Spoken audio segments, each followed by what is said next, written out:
A belief in hell and the knowledge that every ambition is doomed to frustration at the hands of a skeleton have never prevented the majority of human beings from behaving as though death were no more than an unfounded rumor.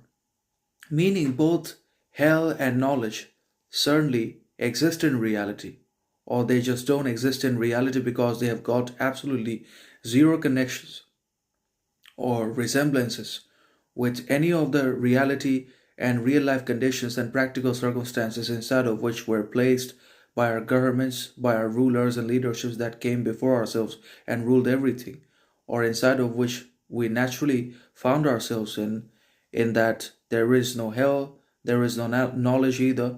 But on the other hand, it could also be real and possible that hell and knowledge actually exist in reality, but they are all creations and inventions of the greatness, excellence, genius, prowess, and invincibility, not only of the man, but also particularly of his mind, psyche, intellect, intelligence, wisdom, knowledge, which literally creates all the theories, ideologies, ideas, qualities in the world that now exist with their complete sovereignty, freedom, independence are actually quite not only interdependent, interconnected, interrelated, but they are contingent because they constantly have always had to depend upon the fluctuations, creativity, power, genius of the human mind for their creation, for their existence into reality. So they are dependent upon the human mind for their origination, for their improvement and reform with time in one way or another. So that is the thing we don't understand. We believe that not only are we independent,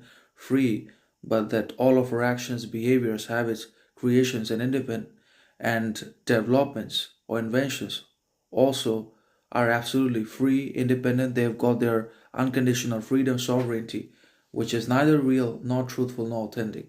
Because just as we are contingent, dependent creatures upon environment, nature for food, survival, sustainment reasons in the present as well as in the future, we will always have to remain dependent because without dependence upon nature, upon food, we cannot survive anyways. Because we're social and political animals. Not only are we going to have to depend upon each other, but we'll be depending and rely upon the entirety of the natural world and external circumstances and outside environments anyways. And obviously, whatever we will create will also be somehow contingent, dependent, reliant upon ourselves in one way or another. And that is what we don't understand.